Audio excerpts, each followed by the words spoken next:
Good morning, Neil. How are you today? I'm great. How are you doing, Nathalie? Yeah, excited for this conversation because it touches on a lot of the themes that I know are on many people's lips, including my own at the moment. But before we dive into your book and your thinking and your writing and where we're going with these tech overlords, hopefully not overlords, I'd love to start by asking you what you think is going on in the global human psyche, if we can use that as a frame or a metaphor. Wow. And maybe that is the right framing, because increasingly I'm thinking the things that I'm worrying about, you see them manifesting in, and global's a dangerous word because we're so focused on sort of concerns of, say, the West, the US, the UK. In our context, I don't even pretend to fully understand the Chinese context. I have a bit better insight perhaps into some of my colleagues in Africa. But one of the things that's certainly going on in the Western Hemisphere at the moment, I think, is very dangerous and fundamental questioning of the democratic ecosystem. So a sort of form of emerging digital tyranny. I in the book, I talk about digital oligarchy, and it's something I've warned about for 10 years, but there's a sort of risk of it turning into digital tyranny at the moment. And what's sad, I think, is as part of that process, a large-scale discussion that doesn't seem to understand the nature of the way, well, what Popper would call the open society works, and how we resolve difficulties between ourselves, which is pretty disturbing. So on a more optimistic note, I think it's kind of gone far enough, and I think people are upset, and that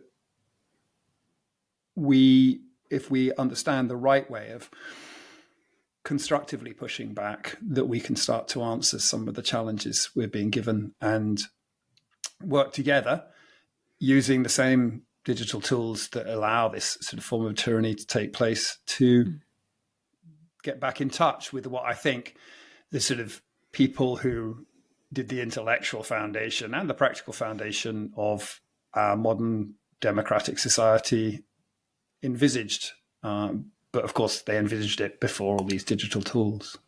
Yeah.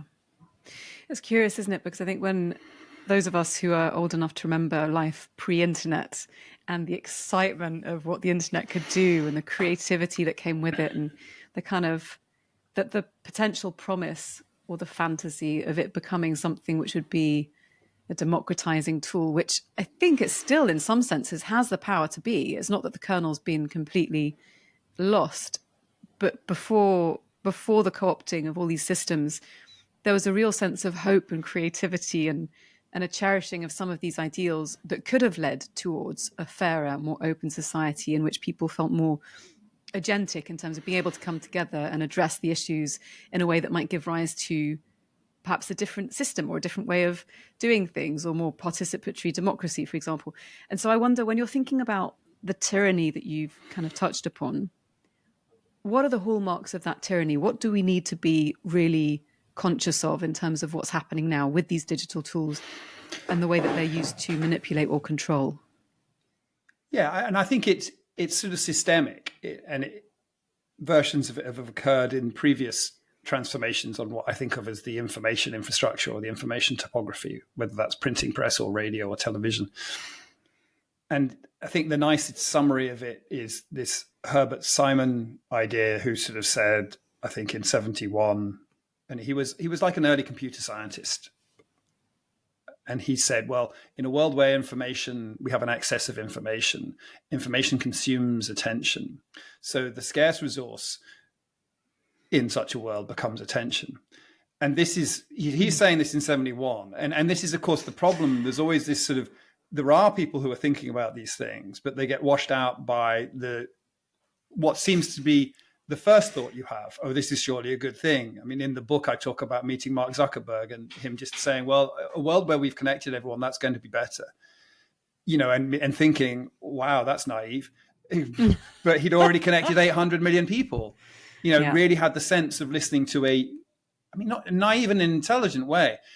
It had the sense of listening to sort of a PhD student early on in their thesis work with some bright idea. And you don't want to say, well, that might have some problems. You want them to use their youthful enthusiasm to try out the idea and find out the challenges themselves. But when people are doing that with the global information ecosystem, that creates problems because, of course, if human attention is the scarce resource, unfortunately, lowest common denominator approaches to attracting that attention dominate.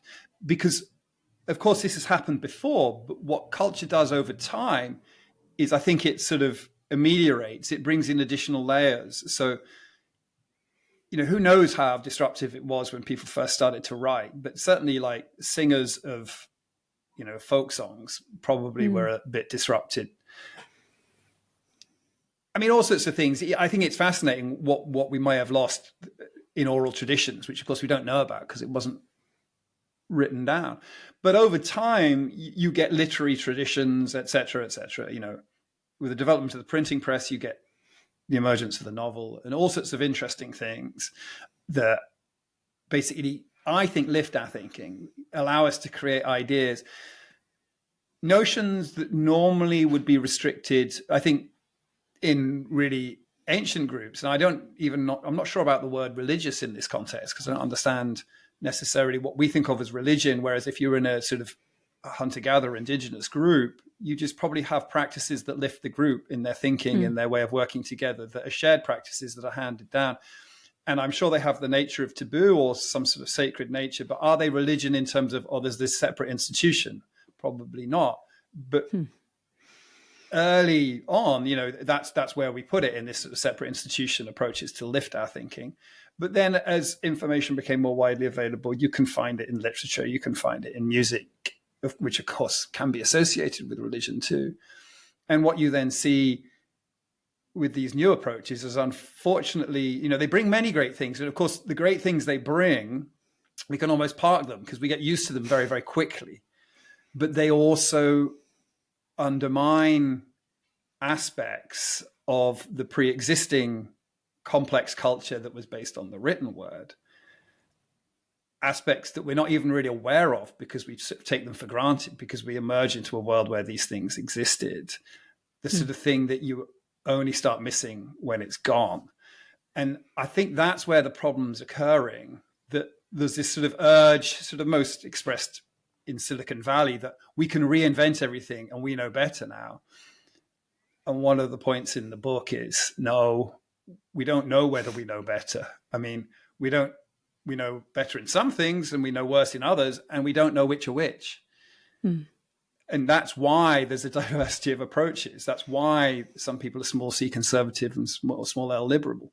But what's going on now with this form of digital tyranny, it's merging out of, let's get rid of everything, we know better. But then you're exactly seeing, once as you start to remove those barriers, you see the same forms of tyranny and dominance emerge that we can see in the past, because in sort of wiping the slate clean, we will often have removed mechanisms and balances that kept that sort of extreme power in check. Yeah, fascinating. I think especially when, and you mentioned kind of the PhD student with a bright idea experimenting essentially in real time on a global population, the results of which are only felt maybe a decade later. And then you end up, for instance, in the US and in Australia with these really extraordinary legislations being passed to ban one of the artifacts of this change, which was social media, for under 16s, for instance, or what I imagine are going to be some coming lawsuits against companies like Character AI for creating synthetic relationships between the users, the people who are using their platform, and the kind of agents that they've created. So it's like there's all of these really curious ways in which I think what you're saying, these checks and balances being absent from the wild west of the internet in its various forms, creates really complicated conditions within which the harms can happen very quickly and on a scale and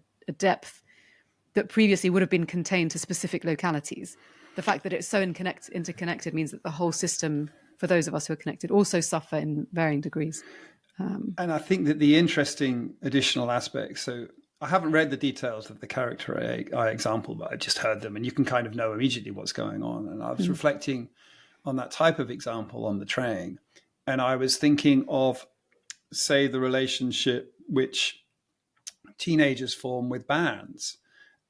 And if we go back to sort of 3,500 BC, when you heard music and you met a musician, when you heard music, you met a musician, basically. Yeah. It wasn't like, there was no ability to sort of project your relationship, onto this idealized, attractive individual that's being marketed to you in a certain way and is sort of appealing to what I think of your cognitive vulnerabilities at that age in order to extract money from you. And in some sense, you can see, well, the same thing is naturally going to emerge in a much more complex way with these sort of what I think of as human analog machines, entities that can emulate human-like behavior, even though they're not human. Now, stepping back a bit from that, where are the other problems around that? That's a problem in itself, but at least a teacher dealing with a 13-year-old with a crush on a boy band person who's become overly obsessed with it has an ability to relate to that and talk about that, because that teacher themselves is likely to have been in the same position. And over time, society, there's all sorts of things going on in society that aren't formal regulation or parents of children, the engagement with social media, because of course we've seen the same thing with social media. And now, of course, it's now with large language models, people having these relationships, but engaging on social media. So I think is it Ian Russell, Molly Russell's dad, who's done an enormous amount to raise awareness of these challenges. And, I don't have the details of the story to hand, but my sense of Ian Russell is he was someone who only discovered this world after it was too late. Yeah. And so he wasn't able to, support his daughter in whatever she was going through at that time, because it was a world he didn't understand as a parent, even though there's only whatever it will be, 30 years between him and his daughter. And he is part of a generation that has grown up with some of these technologies. So these problems are quite pervasive, both at the Online Safety Act level, and how appalling was it in the UK, for example, that at the launch of ChatGPT, there was no realization that this is all connected to the Online Safety Act, and no realization that it's also connected to the Digital Markets Consumer and Competition Act, which are legislations that are being brought in to try and deal with these things. And I think what we could have done was a better understanding from politicians about how these things are connected and making sure that legislation that's coming in is ready for these things. Now, probably it was too late for the Online Safety Act, but we nearly in the UK didn't pass the Digital Markets Competition Consumer Act because it was a royal assent 24th of May. Because of calling an early election, it nearly didn't go through. This is one of the most important pieces of legislation for trying to deal with digital power. Sorry, it's getting quite, these things aren't in the papers, but in some sense, it's getting quite technical. The headlines, no one talked about it, and people were going on about a lack of AI legislation. They still don't even know, as far as I can tell, what the AI legislation should contain if they do pass the UK AI bill. You see similar things in the EU around Digital Services Act and Digital Markets Act, being the acts that are actually about asymmetries of power in digital economies that are sort of vital. And then the EU AI Act being seen as something entirely separate, as if AI is different, when of course it isn't, because we have thought about these challenges for a long time. There's new and emerging ones, but you can go back to Herbert Simon and you can see him explaining what's going to happen in 1971 before it's happened. And I think one of the things that's most disturbing about the kind of technologies that we're exposed to now is the intimacy of these technologies. If we're talking about mass hyper-personalization, where, and even on the very simple basis of having an agent chatbot that helps you to book your flights and is kind of like an end-to-end travel. And I've seen this in marketing conferences where I've spoken, where they'll have like a single point of contact that allows you to get special deals when you go to the airport, that when you land, they book you a taxi, that when you get to the hotel, they'll book you transport for your 9 a.m. meeting the next day. Like these kinds of things, which are designed to give us convenience, are also incredibly intimate and can gather these extraordinarily private, well, depending on your levels of privacy, private information about your life, and therefore also have kind of access to what previously might have been a sphere that was sovereign to oneself and oneself alone. I know that things, you can sort of find ways in which, based on what you put out into the world, you can infer character traits, personality, political opinions, the rest of it. But there's something about the level of intimacy that potentially technology now has that I think is actually quite worrying. And I wonder if, go on. No, go ahead. Yeah, you.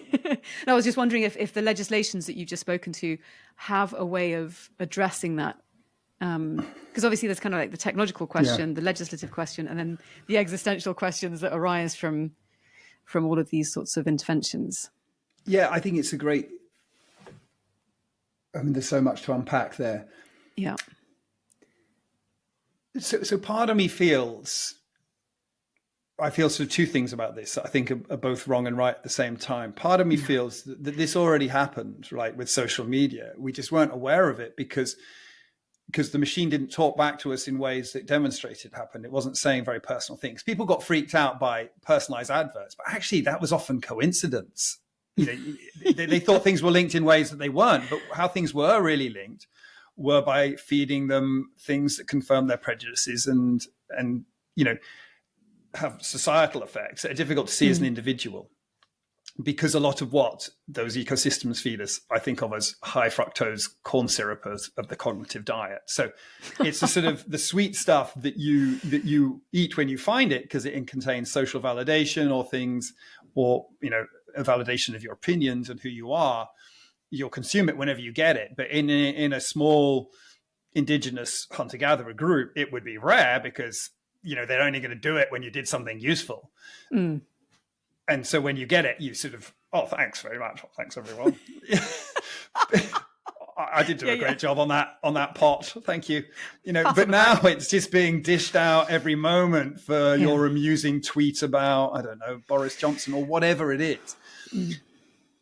Now, what's interesting about this next wave is I think that they're operating at quite a different level, which I think has two effects. One, I mean, it could be much, I don't know exactly what it will look like, but it's going to be much clearer to people when these entities have that sort of intimate information. So maybe it becomes more vivid. Like instead of it being just the effect is downstream, that we find that there's greater divisions in society, or people don't want to listen to people that contradict them anymore on these platforms.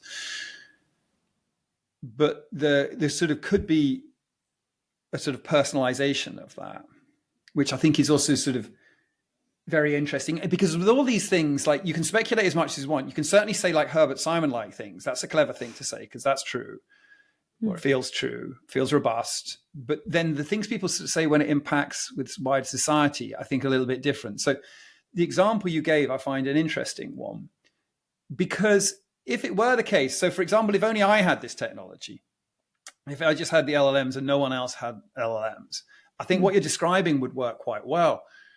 I could have my little LLM agent, it's interacting with everyone, bothering them with lots of emails and things like that. And I don't have to it doesn't disturb me, right? But when everyone's doing this, you've removed the fundamental bottleneck on how much communication is going to go on, which is how much a human's going to be able to spend time engaging in personalized. And just at the end of the day, like most trips, I'm just I'll sort it when I'm there. I'm just like, hopefully they'll have Uber and I won't be stuck or whatever. I'm not a great Uber taker, but I end up taking Uber for convenience or like if someone else books it for me and then it's not ideal, I'm like, well, it's fine. At least just do it myself. Just do it myself. And that's what slows down the sort of thing. Everyone has this sort of fantasy that this agent's going to book them the ideal holiday. Well, if we've got agents going around doing that, they'll just be talking to other agents and no one will be thinking about anyone. It will just turn into sort of grey mush again. Because unless there's that human attention, which is, as Herbert Simon says, is the scarce resource in this ecosystem, all those methods of communication booking just collapse. Like email collapse under spam and everything else. And initially it was like letters, right? But it's not like letters, is it? Because it was inconvenient to send a letter and people put thought into letters and people don't put thought into their emails, right? Well, some people do, but a lot don't. So so the sort of vision about what it becomes is also often mistaken. I mean, I'm not sure exactly what it will become, but the fantasy people are peddling at the moment is clearly not what it will become, because that world is one where humans are worrying about other humans, and therefore it's necessarily restricted by human attention. The world where we put human-like agents that don't have that restricted attention on them just means that you're going to squeeze out the human nature of those conversations, the piece of that, what I think of, what I call in the book, the atomic human, that is quite hard to measure and quite hard to reconstruct and difficult to talk about, because it is quite specific to who we are. And if it were measurable and easy to describe, et cetera, then we can just put it in the machine, right? Yeah. So let's talk about your book, The Atomic Human, which came out in May. I'm curious what moved you to write it, and actually what it is that you mean when you talk about the atomic human, because it has a really curious center to it. So do you want to share that? Yeah, so it's funny, I've been doing an advent calendar of the book. I'm doing one post every day up until Christmas. Brilliant. And today's was kind of on this. It was said, I often get asked, what made you write the book? And I always feel the answer is quite arrogant. I want to change the conversation. It always makes me feel like, what were you thinking? No, but if you don't, then who's gonna? Like, come on. But it's kind of the arrogance that a lot of the people that are destroying the conversation have, is that they know the answer and they're imposing it on society. And so I always question myself around that. Like, are you just doing the same thing? But I think the answer I gave in this post I made today was, yeah, so sometimes I check, is it an arrogant idea that you should be the one to change the conversation? Well, the book's written in a way that tries to not give answers. It tries to encourage people to understand the challenges, things like that Herbert Simon point. And it also tries to say constantly, it certainly says at the end, I'm not saying the things I'm doing or thinking are right, but you should be able to understand why I think these things, which I think is key. And I also think the point in the post is that when I speak to people on the ground, like we've just finished 2 public dialogues in September in Liverpool and Cambridge. And back in 2016, did public dialogues for the Royal Society around what they want out of this technology. And, similar type of dialogue, slightly different context. The message is clear, loud and clear. It's the same. People want support in health, education, social care. They have a sophisticated understanding of the use of these technologies in sensitive areas like crime and policing, and they like the benefits, but they're nervous about the downsides around stereotyping. They even, in the Royal Society one, we didn't redo marketing in September, but in the Royal Society one 2016, they said sensible things about use in marketing, that it could be beneficial, but they were worried about what it means to only be shown certain products. And the only thing they said that they didn't want in 2016, the only one thing they said that they didn't want was AI that was doing creativity. They didn't see any point in that. They all said that that's a fundamentally human thing. Why would anyone do that? And then the only thing that we've actually made significant progress on out of that entire list is the one thing they asked us unequivocally not to do. Yeah. And that shows an enormous disconnect between the innovation economy in terms of the supply and what I think of as the micro demand. And we see that disconnect continuing today in the conversation, particularly in the UK, where people are saying we need more tech startups, or we need to support big tech, which is a really odd thing, because the actual underlying policy is pro-innovation. It's pro-small business. It's not big tech. And it's sort of just, let's pump more into the supply of innovation. But what's clearly going on is that supply isn't mapping onto the demand, because when you talk to people at the coalface, as it were, they have needs. They can express them very clearly, and they even know how the technology could address these needs, but they don't have money. They're not going to spend a fortune. No one's spending a fortune on supporting a nurse and doing paperwork. Yeah. but people are spending a fortune on fulfilling a 13-year-old's fantasy of what they're interacting with online. And that's the nature of the way that the money manifests. It's far easier to solve the problem that people didn't want you to solve because they didn't know it was interesting or was a problem. And I don't want to dismiss these technologies. I think that, you know, they're interesting capabilities that, if used judiciously, could be very, very helpful. But that's why it happens, because both big tech and startup companies are not incentivized to solve difficult problems. They're incentivized to invent problems people didn't know they had and solve and those. Monetize them, yeah. And monetize them. Or to take a problem that people have and sort of say, well, you think it's this problem? Actually, it's an Excel spreadsheet. And you can only solve it if you want to do it in Excel. We're not going to adapt that any beyond, because we can sell Excel to everyone, you know, or Google Sheets or whatever you call it. So the innovation economy is failing to deliver to the demand, not the demand in terms of where the money is, because it's got this sort of sideshow going on where the money's flying around like anything, multi-trillion-dollar companies, but the demand for what if you talk to people they want. And so that, to me, is why, I mean, I sort of reconciled myself with my arrogant statement. I want to change the conversation, because where's the arrogance in this system? Is the arrogance in this system saying we should change the conversation?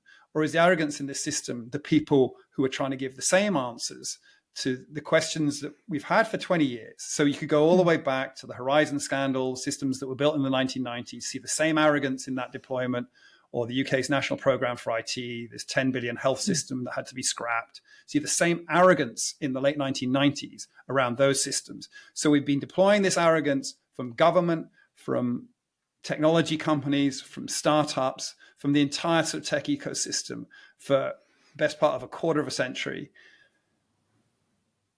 And I think the conversation needs to change. And I think it's not arrogant. It's just trying to sort of distill what people are saying. Yeah. Now, yeah. And I think one of the interesting things as well, especially because you do straddle various different worlds, you know, having been both in academia and within Amazon and, you know, at these public discourses, there is a sense of connection between, I think what I'm driving at here is that I think with your vantage point, you have connections with each of these different perspectives, which are connected, but are often siloed when discussed from the tech bro angle or the investor angle or whatever it is. So I think there is something about that is inherently, I would like to say, conciliatory, that you're kind of moving towards something where people can perhaps come together and have a conversation that lends towards something that's sort of going to support the flourishing of life, society, economy. And if we don't have these conversations now and feel like we have the agency to lean into these conversations, then we're going to end up in serious trouble. And one of the things that I think is really interesting that's come up, back to the kind of title of the book, The Atomic Human, is what happens when machines can replicate the outputs, let's call them, or behaviors of humans, whether that's performing empathy or performing creativity or actually computing when it comes to, I don't know, complex medical processes. Like whatever it is that we're talking about, humans are worried about being replaced. And so can you speak to what you mean when you talk about the atomic human? Yeah, so it's an interesting question. You know, people are saying that we'll build artificial general intelligence, which is a big if. I mean, I think it's an absurd idea, and it's eugenic in origin, and it's just silly. And the fact that it's taken seriously is disturbing. So why do I think that's an absurd idea? Well, because that's like saying, what's the artificial general vehicle? You know, I got into my office today on a bicycle, and that was pretty quick. It avoided the traffic, but I did manage to do an extraordinary thing where I parked the bike on the kickstand, and as I was walking past it, it rolled into my trouser leg and left a tire mark on the side of my trouser leg, which is like, I don't think I could reconstruct that if I tried. So there's a disadvantage of using a bicycle, is that, you know, on a wetter day, when I try to dress nicely, it's messed me up a little bit. I still prefer the bicycle, but I could, of course, have used a car. It has a different set of advantages and disadvantages. The traffic would have been pretty bad. But let's say I'm going to the United States, then presumably I'm going to go on a plane or a boat or a Zeppelin. I mean, these are nothing to do with each other, these vehicles, right? Because it's all to do with like the context of what you're trying to achieve by travel.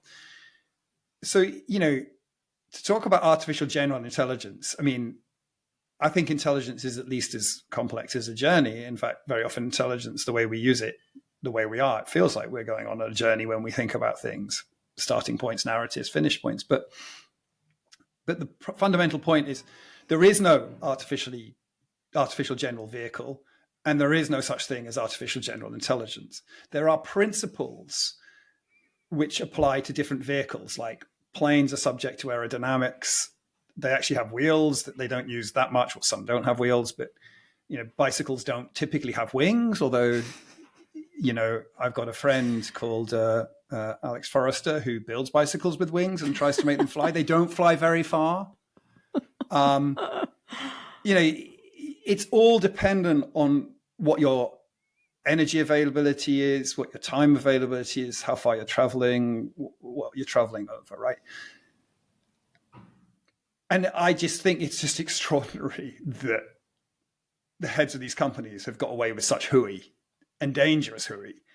So, but trying to sort of be, so I am a little bit polemic about that in the opening chapters. And I've sort of become more polemic when talking about the book because the idea that this exists is now at the heart of trillion-dollar companies. It's become a sort of conflation of Wall Street beliefs. The CEO of Microsoft has said that they want to corner the AI market. And it's like, okay, so you want to corner all human decision-making in one company? Why people aren't going, oh my God. But the response to the market is, oh, 3 trillion, if they're going to corner all the human decision-making. Because this absurd idea has taken hold financially and technically in Silicon Valley. But I think most people recognize that this is absurd. And what's interesting about that is my best understanding from a book I've not read the whole of because it gets into literature that I don't know the literature, but certainly read the foreword by Sarah Lyons called Assessing Intelligence, where, it to me, and I'm not a deep expert on this, highlights that exactly the same thing happened around eugenics. People were very uncomfortable with what was being said, but in inverted commas, clever scientists were saying that this was important. And it became a social imperative because it became about economic competition with Germany in the late 19th century.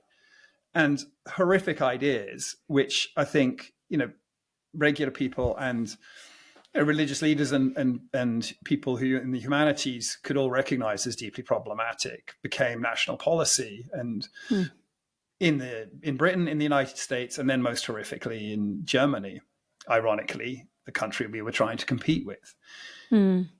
Now, the problem in that is that it has the same fundamental issue, that the idea that human intelligence is rankable, that we could somehow either breed for it or that we can somehow optimize it and create some form of superintelligence. So the question, so back to your question. So about half an hour ago, the question was... What you mean by the atomic human? So how to attack that? And it took, so the book was written 3 times, and it was only in the third writing that this idea, centering it around this idea, came out.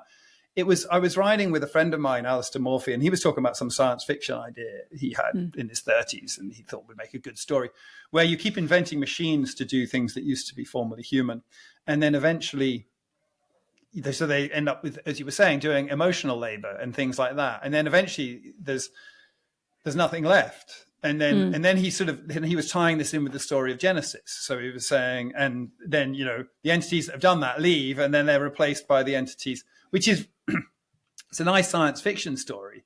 But of course he's telling, and my answer should have been, oh, that's a really interesting concept. That should be in a film, Alistair. But because I'm desperately thinking about the dangers of thinking in this way, I'm like, but that wouldn't happen. That isn't what would happen. And I don't think I even listened to the rest of the story. That's not what happened. This is our conversations on the bike, Alistair. And there went that blockbuster. And he's like, but that's not what happened, Alistair, because it's like Democritus's atom. You get to a point where you can't cut. There's things that are uniquely human that the machine can't have. So you won't slice away and disappear. And then the atomic human. Oh, hold on a minute. And my favorite bit about that story is we're doing this all the time on the bike. And at some point I told him the story of the atomic, I said, oh, it's titled The Atomic Human. After that conversation, he had no recollection of this conversation at all. He just like put it was kind of influential on the book. It's kind of the title now. So I have got somewhere, it'll be one of the 25 Advent calendar things. He sent me a little summary of his story because I want to include that in one of the Advent calendar things about where the title comes from. But I really like this notion because it's sort of something that everyone can think about and everyone can have their answer. And even, you've read it, so you know what my answer is. But I like everyone else's answer. And a lot of their answers, I think, yeah, I kind of agree with that. And but from my perspective, it emerges from some of the things I'm talking about as the answer. So it's sort of related. But then the key second follow-up idea, which actually stemmed from a desire that goes back to other meetings I'd had that we'll come back to, because I'll just finish this question. is that heart is actually not our capabilities, because they can always be replaced. The things that we can measure, we can always improve upon or make equal. It comes from our vulnerabilities and our limitations. And the first one I talk about is around our communication bandwidth. It's the Herbert Simon point, that we have a narrow and limited ability to communicate, and the machine doesn't. And then the second one is, just about the fact that we're going to die and everything that associates with that we're working on bringing up the next generation, that's one of the most important things to us. Our mutual friend who introduced us, Tom, talks about this in Wise Animals beautifully and eloquently. And, much better than I do in the book, actually. But it's right at the heart, because he actually, I focus a lot on the fact that this leads to challenges around professional reputation. But Tom talks about, look, so much of our society is just dedicated to bringing up the next generation, and it's what fulfills us and what inspires us. And that's just totally missing from this artificial ecosystem. So our decisions, these type of decisions, the sort of argument then is you can only really make them if you've got kind of skin in the game, that you share those vulnerabilities. So there are certain consequential decisions that, I argue can only be made by humans. What the boundary of those consequential decisions is clearly up for grabs, because this has always been true. And you go back to the Code of Hammurabi, the first legal codes, you can see already they're starting to take things that would have been moral labor, decisions that people would have made about each other within small groups, and they start to sort of codify them. That's what law initially is.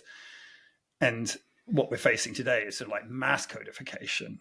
But the argument is that where those boundaries fall, they may well fall in different places. That needs to be a conversation that everyone is engaged with. It's fascinating, isn't it? I think, and it ties back in, for me at least, to what you were saying earlier about back in 2016 when people said creativity, that's the sacred thing we don't want folks to touch. And there is something about this, not because of the output of it necessarily, but I think because of the subjectivity, the process of it. And there's something about the finitude of our capacities and embodied life, biological life. If we're thinking about it in the scale of a single human life, as opposed to kind of generational arc, that is what gives it beauty, and that I think that does make us reckon with the impact of our decisions. If it could cause the loss of a loved one that we potentially never re-encounter, unless you have religious beliefs, and then that's kind of then it's going to make us choose differently. So there's some, and I wonder about this, because I've just been reading a book by Megan O'Geeblin, God, Human, Animal, Machine. It's this one. And she also writes about this kind of, these ideas of the transhumanist or transhuman being something that was written about as far back as Dante's Divine Comedy, and that it's very deeply connected with almost like our religious propensity to have some striving towards eternity, to stave off death. And what you were talking about earlier about this kind of concept of, it ties into a lot, but you didn't say it explicitly, but there's an inference of dominion over, that if we could, and you hear this a lot with the tech bros, we're gonna dominate death, and Ray Kurzweil's ideas about making it something where we could just live forever without thinking about the quality of the life. Like, what does it mean to live well, which is an age-old question, versus what does it mean to live eternally? And I don't know, I'm sort of going off here a little bit, but there's something I wanted to ask you, which was about how do we find meaning when so much of what we encounter in terms of headlines suggests that human value is associated with utility, efficiency, production, which is a lie. Like, I don't measure my life in terms of how productive I am. I mean, I like being productive, but, you know, this isn't necessarily going to be a productive conversation in the sense of we're not going to fix the world, but it's meaningful inherently. And so where do you find meaning? Is that something that is irreducibly human? Is that are there things that can be untouched? Or is most of what makes us human that which is untouched by machines? And I don't know, I'm kind of, there's a lot of questions tied up in that. If you can make sense of my question, go for it. I think it's great. And I think you're hitting on exactly the right point. And, you know me, I'll tend to, I digress as I start the answer. So I really want to make sure I get the... I digressed in the question, so... No, but it's good, because these are interesting things, right? Yeah. But so I'm going to start. I'll try and. So I've watched people who do debates. They do it really, really well. They sort of say what they're going to do at the beginning. So I'll try and do that now. So I'm going to try and do the answer in 3 parts. I'm not sure there are 3 parts, but I've noticed you always have to do things in 3 parts. Everyone does that, right? So now I'll try and try and make up 3 parts. So there's the first piece, which I think is really. I know at least 2 of the pieces. I'll see if I can invent a third. The first piece. Which is related to what you're saying about the domination of life. There's at least a second piece, which is where do we find meaning from when we're hitting these utilitarian conversations? And the third piece will join these 2 together. Excellent. I'm with you. Let's go. So let's start with, and it comes back to this piece that I said was already in my head when I was speaking to Alistair about the atomic human, and everything then slotted into place after that. Because a long time ago, when I was first trying to communicate on this, I think about 2015, the first draft of the book, I really felt obliged to read Superintelligence, Nick Bostrom's book, because that was dominating the conversation. And I have to say, I really struggled to finish it, but I really wanted to make sure I finished it so I could get all the points in it. But my feeling was it sort of makes a certain set of points in the first 3 chapters, and then kind of makes those points again multiple times, you know. And I've got it like on my shelf there, and Nick signed it for me. So it's like, you know, we went and debated it, but it's got all these sort of people on the back. This is Max Tegmark, Martin Rees, Stuart Russell, Elon Musk, and then on the front, I highly recommend this book, Bill Gates. Right? No, there is. It's all just the cabal of blokes. And and that's really common, actually. I've noticed that. That's a great call out. It's really common. But I have a nice thanks from when I went and debated with them from back in 2015, 16, with my name misspelled there. But it's fine. It was very nice. But one thing I sort of noticed after coming out of reading that is, and it's very much what you just said again, I had the same feeling, is that this is like, it's like a religious obsession with these things, but it, in the form of religion, is kind of like Greek myth. It's about, it has a couple of interesting characteristics in that way.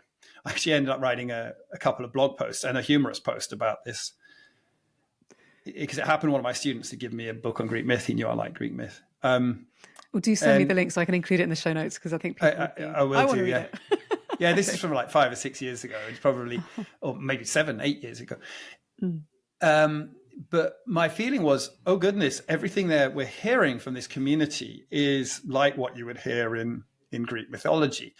So conquering death. I mean, even back to Gilgamesh, the objective, Gilgamesh's main objective is to sort of conquer death. But actually they were smart enough to not have him do it. You know, he couldn't. But, you know, I think the Greek myth, the other thing that's interesting about the Greek myth is that the way that the empowered behave is kind of just a badly behaved male.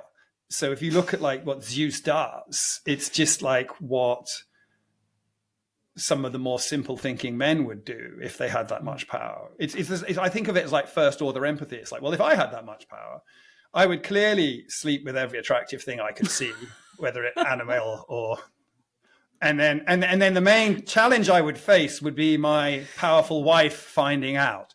So thus you get the hero Zeus dynamic, which kind of drives a load of things in. And it's sort of like, well, this is kind of a failure of imagination, because in some sense, you know, the type of power that these entities have, as described in the Bible or all these sort of things, it's like you're just imposing who you are and your intelligence and totally scaling up those things. It's a real simplistic failure of imagination. And we see that exactly in Musk and Kurzweil and these sort of people when they talk about the technology. So my thought was, I'm not religious, but wait a second, modern religion doesn't do that. You know, I'm not religious, but I'm not like one of these sort of anti-religious fanatics. I think that's simple as well. I think there's a lot of interesting things that religious groups have thought about. And I suddenly realized, this parallel is because there's a parallel between these two technologies, that in both cases, it's like another intelligence that is beyond your imagination and you're projecting onto it. And actually, I think it turned out, I wrote something about it, but it turned out Luciano Floridi had also written something about it. And he's like a proper philosopher and everything. So that gave me some confidence that this was an interesting idea. But then the extrapolation of the idea was, well, what do modern religions do? And I'd already engaged with some church leaders around AI, just supporting them in what the technology was. I think having very interesting conversations. And I sort of doubled down on that engagement. We had a number of events organized convened by the old BBC religious correspondent Michael Wakelin, which were interfaith events. So hearing from multiple faith groups, talking to them about AI and hearing about what their beliefs were.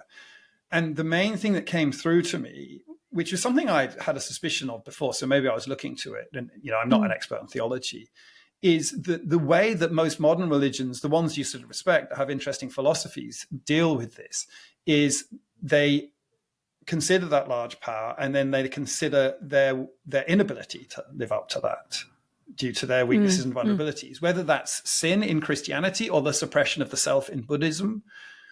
It's a sort of like, oh, wow, type thing. It's a humility in the presence of that, and a humility that leads to how can I become more than I am individually, really explicit in Buddhism.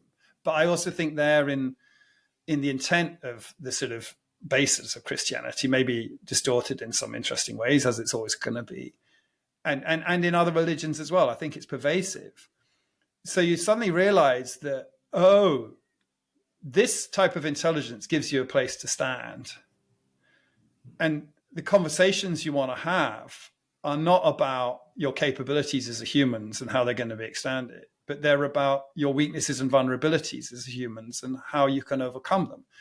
And the notions of God you find in literature are allowing communities to do that. And I didn't have like the whole piece about how one would try and do that, but it's sort of interesting because since then I've tried putting the book into various chatbots. Some are better than others. and one of the things I do, which is an interesting thing, and I might release a few as Advent calendar things, but I did loads in a row because I'm worried that the version of Claude, for example, I was using hadn't yet looked at the internet after the book. So I was trying to get it to do reviews of the book. And I'm just like asking every outlet. So I like have I think I have one from the Church Times and one from India Today. I mean, they're all in the style of, but they're pretty good. I mean, I'm sure they've got weaknesses. And it's interesting, those reviews pull out exactly that strand. And this term I didn't know in Christianity, which talks about our creaturely nature, which I think is coming out. I don't know the term. I'd have to sort of, but I feel it's hinting at the same thing, that we are, in some sense, we are the animals that we came from, but we're lifted up by our culture and trying to be beyond that. But back to you, I think the second piece of your question, and now I'm going to do this is the third bit where I join them that comes in between the first and the second.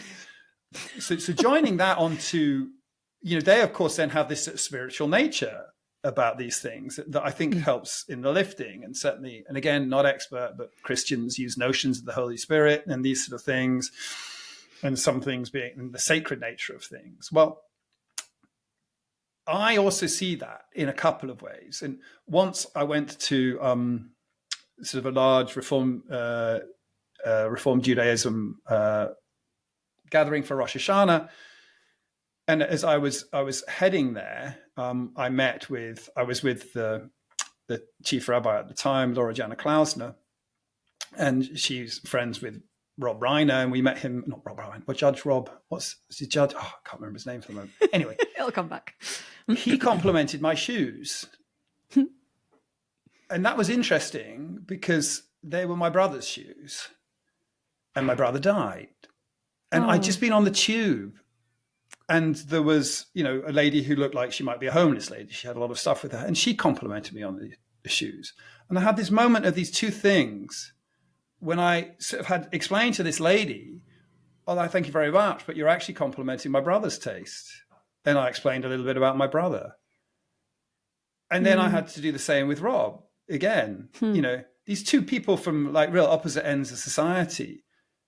And they're complimenting the spirit of my brother that is there through the shoes.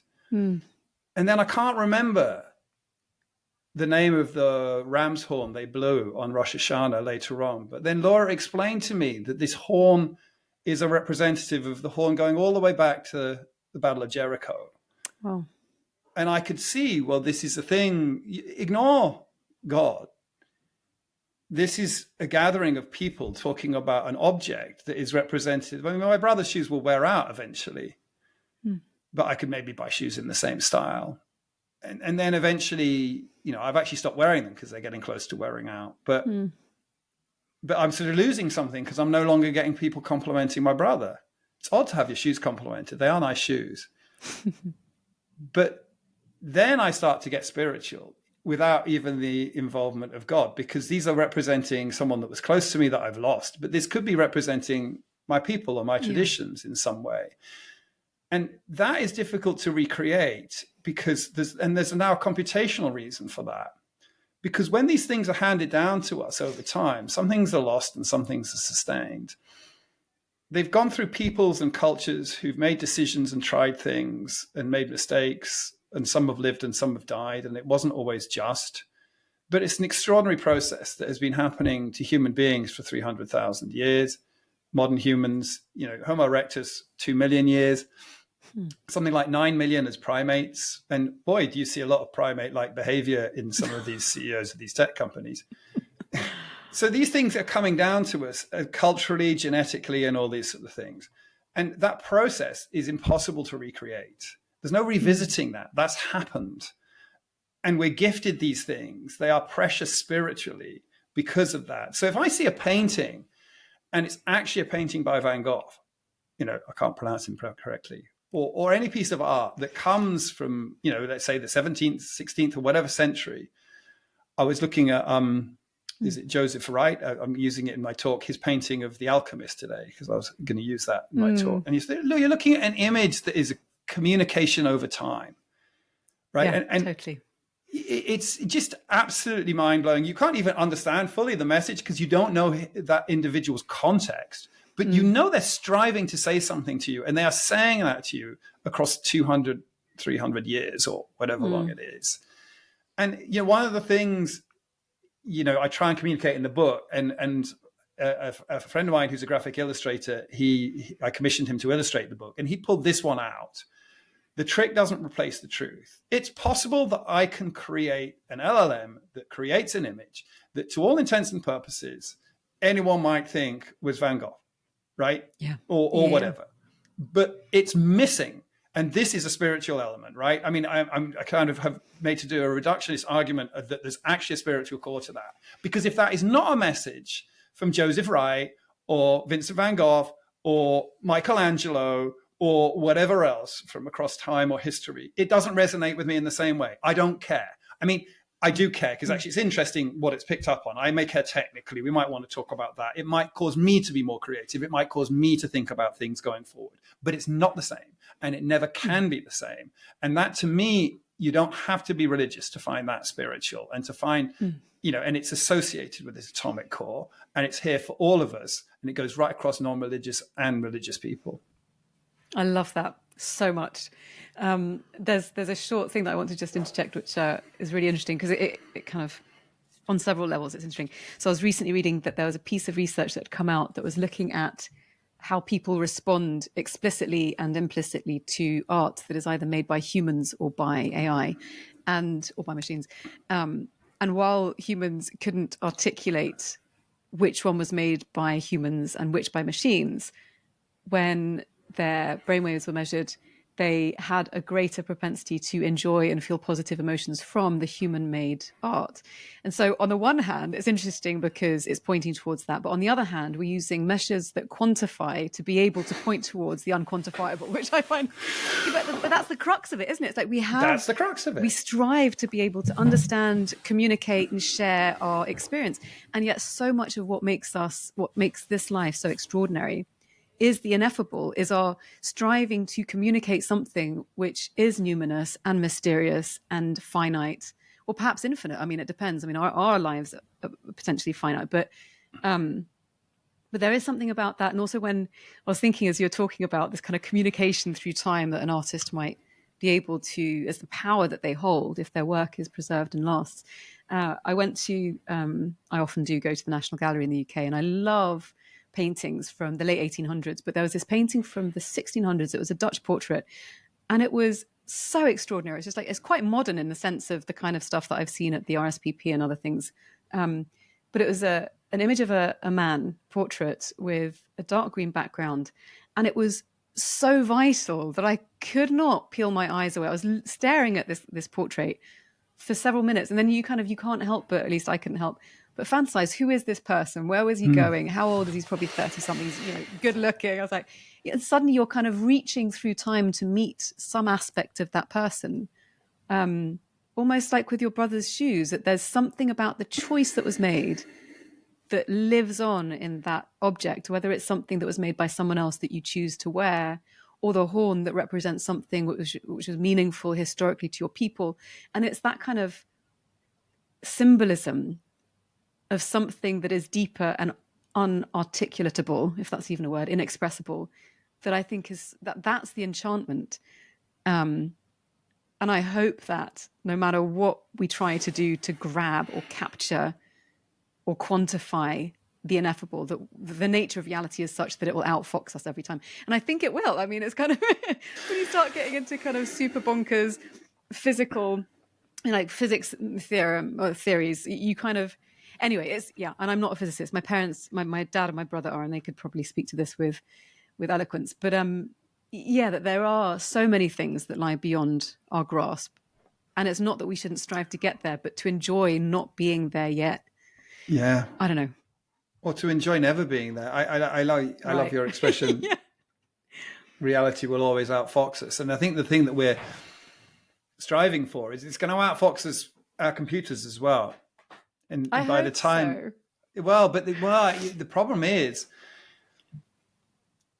the way we're going. By the time that outfoxing occurs, we may have fundamentally given away the aspects of us that we used to know that allow us to continue without such reliance on those machines.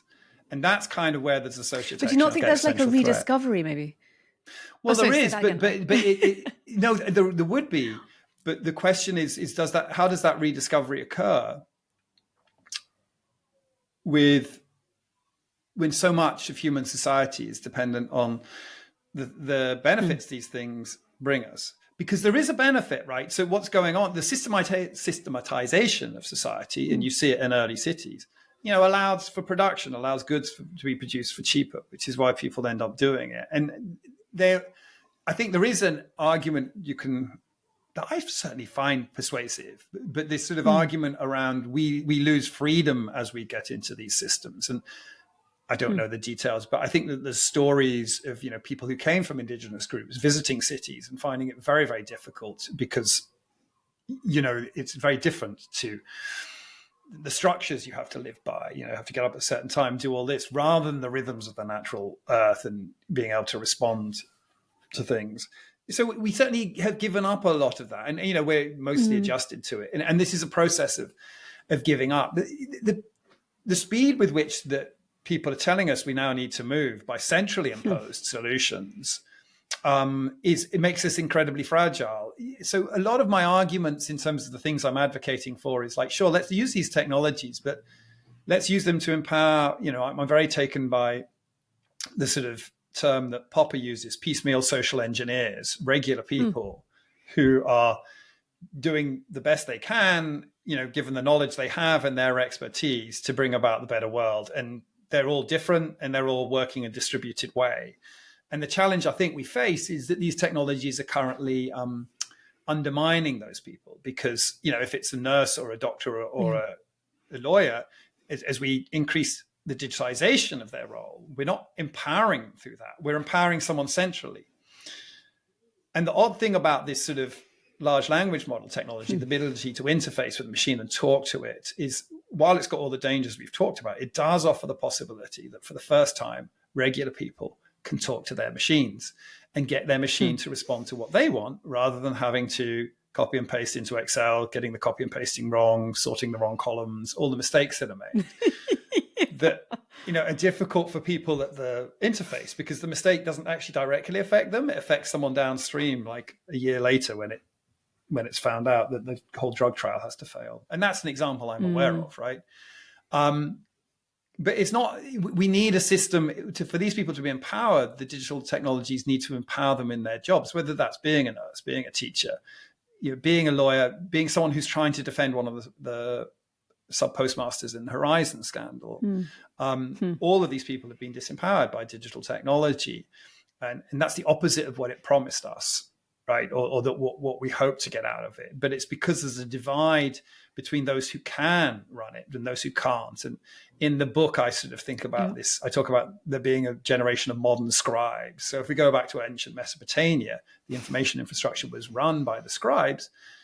Over time, those people became more powerful. In some societies, they became priests. Eventually in Western society, they became lawyers, accountants, civil administrators, and they gained responsibilities, as did priests, alongside their power. And what sort of happened now, we democratized access to the professions, but then we've shifted all the power from the professions themselves to software engineers and big tech companies without shifting any of the responsibilities. And that's a fundamental problem in modern society. If you want like my simplest description of where the problem is, that's where the problem is, right? But this technology does offer the opportunity to put that right if well deployed. I mean, the problem is that you're too interesting. And so now all these questions that I have not yet asked you about things like collective intelligence. I go on way too long. No, you're marvelous. But I think we're going to need like 4 parts and talking about consciousness as emergent, or, it's just like there's a whole world of the noosphere. And, but I'm also conscious of time. So I'm wondering is there a question or an idea that you would like to land towards at the end of this conversation that you think would be really useful for people to engage with? Well, we could go, the thing I'm trying to land overall, it's not really in the book, but it's how do we address this? And it's to do, it's this, I've been thinking about this since the book and thinking about what to do and what's effective, because trying to argue with people to change direction seems to be becoming less effective. People are becoming more convinced. Particularly over the last of the sort of, we need to bow to the technical overlords because they will provide us the great future. So I've sort of moved into, maybe you want to ask the question about that. Well, I'll just describe what it is. I've been trying to understand why things fail in the innovation economy and then understand how we can try and fix it. And that's kind of what I'm going to be talking about this evening, which is basically what I think of as, there's this thing, the productivity flywheel, where you made a new technology, you get a bit of time back, that's returned as money, that you reinvest in research and development, and that's clearly failing. And a version of that where we support people in their jobs to do less paperwork and actually focus on doing what they took the job up for, which is to spend more time with patients or students or whatever else. and give them back some time. And we ask them to take a bit of that time and dedicate that time to sharing the lessons with their colleagues. So we have to bypass the government. They're not agile enough, and they don't get the problem, and they don't have the funding. And we don't have to bypass. I don't mean bypass. We can't rely on them to fix this, right? They don't. Yeah. We have to have a system where, and I think it's really important that universities step up for this, because I think universities have not delivered in this regard. They've let the population down.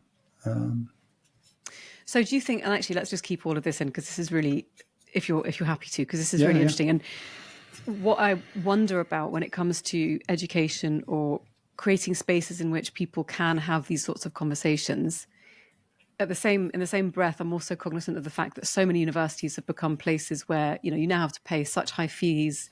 It's only going to be a certain portion of folks that can attend.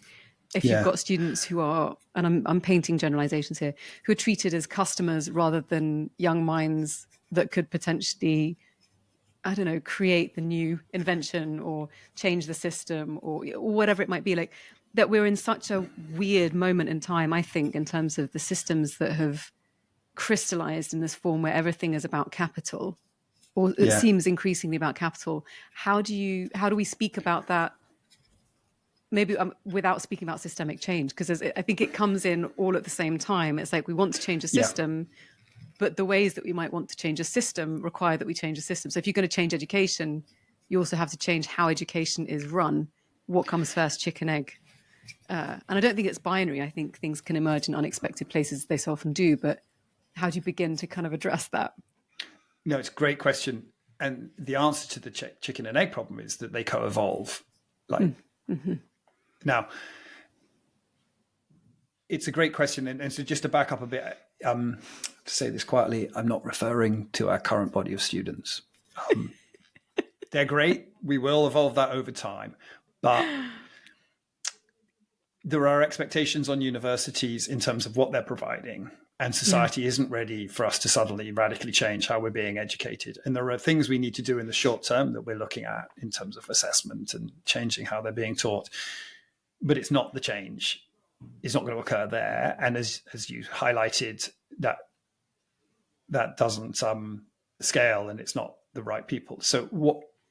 And it can't just be universities, but universities can convene these conversations. We've started doing this, for example, with local government. And I'm involved in the group for AI in education. In fact, tomorrow I'll be down at a school talking to the teachers at the training day about some of the things we've been trying. What it means is convening the people who are in jobs, who are at the coalface, who are trying to do these things, and listening to the problems they have, listening to the solutions they're trying, and guiding and supporting them in building their confidence and, in sort of saying, no, well, there's going to always ethical things that can come up, giving them that sort of, I don't want to say critical friend because critical is too strong, that sort of informed friend, guiding friend, who is also aware that this is not one directional education, that the information is going in both ways. Because I learned an enormous amount from these workshops, for example, around very technical things around how councils can be lured into buying a service that means they can't access their own data. Yeah. And why that comes up. And as soon as I hear it, I'm like, that's going to come up. But they only find out 5 years into the contract. And then, like some kind of ransomware, are told that unless you pay us this amount of money, you can't access the data you've been using in this service for 5 years.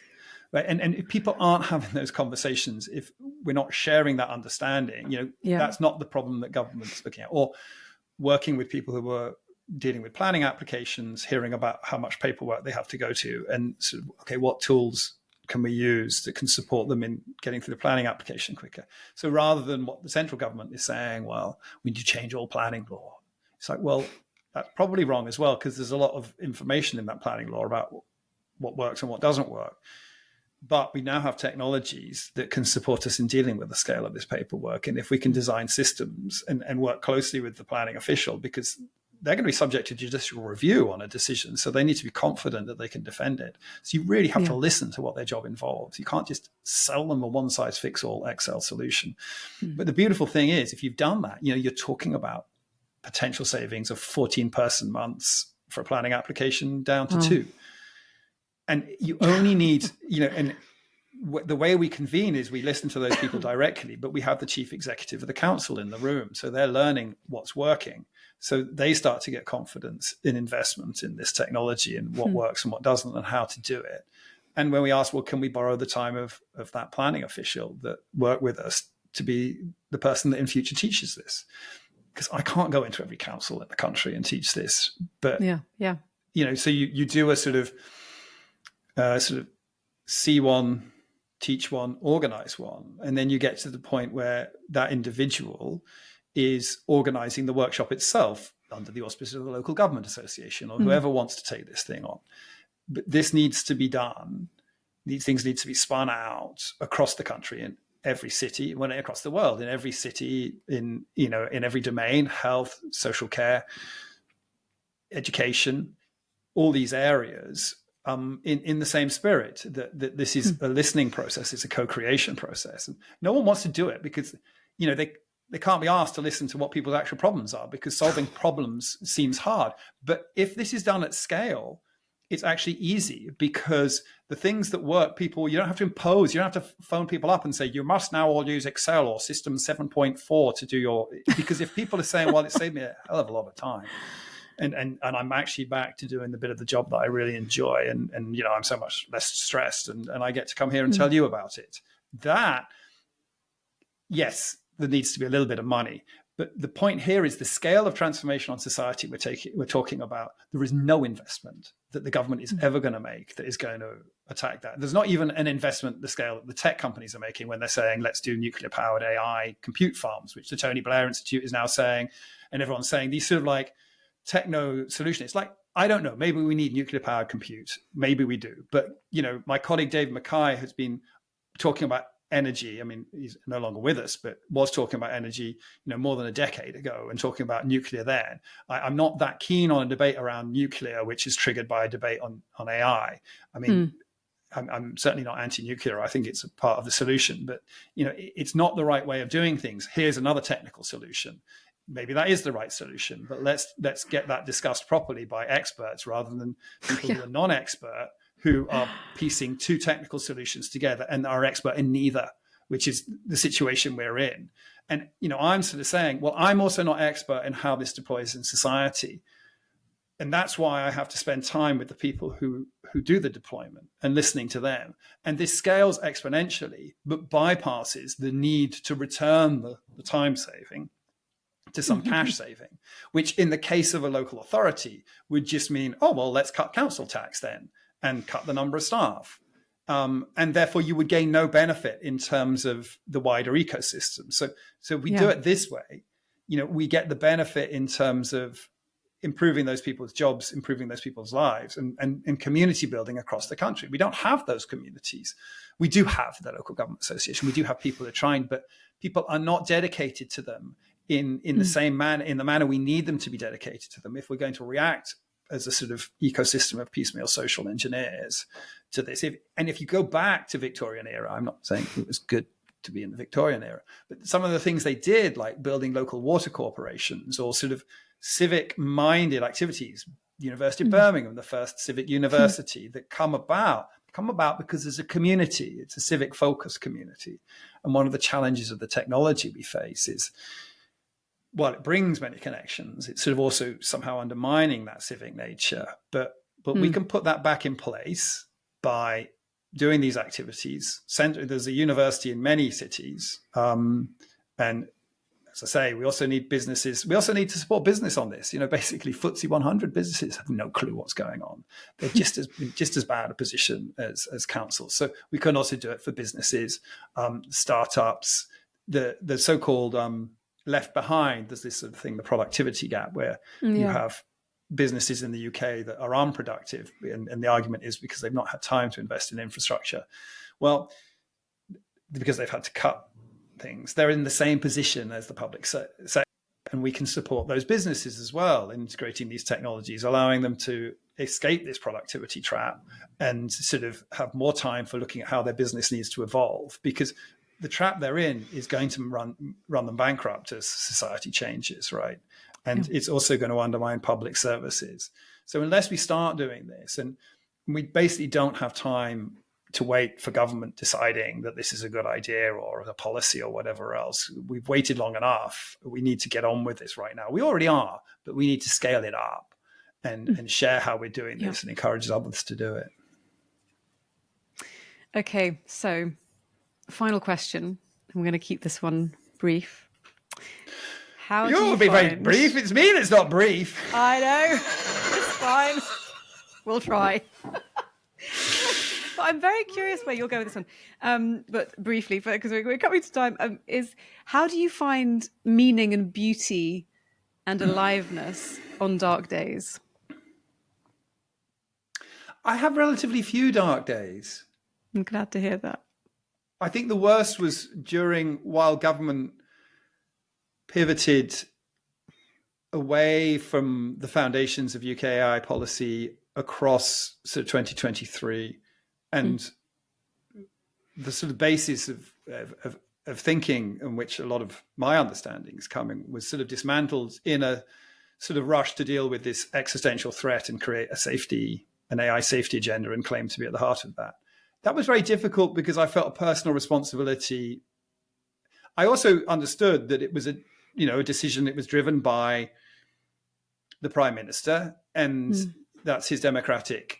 That's the way the system works, and everything I was working on was in effect technocratic because no politicians had taken interests, and as soon as they took an interest, it became about existential risk and AI safety and having a worldwide summit. So it was a very interesting situation because simultaneously I recognized that we're not a technocracy and that that's absolutely the way it works and respect that. But I could also see, it was circumstantial. That government came in 2 months before ChatGPT. They were looking for a headline issue. They were very poorly advised by people who had little understanding of the technology, but little awareness of their lack of understanding. And you sort of felt like probably maybe that little boy felt with the dike where he's putting his finger in it. You're trying to do that, but it just doesn't work. And I lost a lot of sleep in trying to work out what the right thing to do was, because I didn't want to go publicly and criticize, because that doesn't help actually, because you understand why these things are happening. It's not anyone's evil. It's just systemic. And that was kind of hard. But I think if I look back on that, I worked as hard as I could. I surfaced my concerns with the top levels. I wrote letters to the minister. There's a record of that. I gave evidence to the select committees. But the right thing to do was to sort of keep powder dry and wait for another day. Whether maybe I got my powder a little wet, but I don't know. I think we're in a good position moving forward. And I think just to fundamentally be grounded, dark days can be driven by Sheffield United losing 8-0 to Newcastle United, sitting in the cot, watching that happen. Let that allow me to drive my emotional state. Yeah. And sharing the sadness of that with my sons and, whatever else, but then engaging in the joy of watching them do well, because there's a really interesting thing about football and how it relates to art, particularly football at the lower levels where it's not so dominated by the financial. I mean, it is obviously, but there's a much more interesting stuff. These are much closer to regular people. And just enjoying the rhythms of life as they're laid out for us, the things that we've said we should treasure, and, I'm lucky to have family, but I'm also lucky to get to educate the next generation of students. If I didn't have family, there's all sorts of other things I could gain pleasure out of. And the final thought on it is that optimism is a necessity. It's an obligation.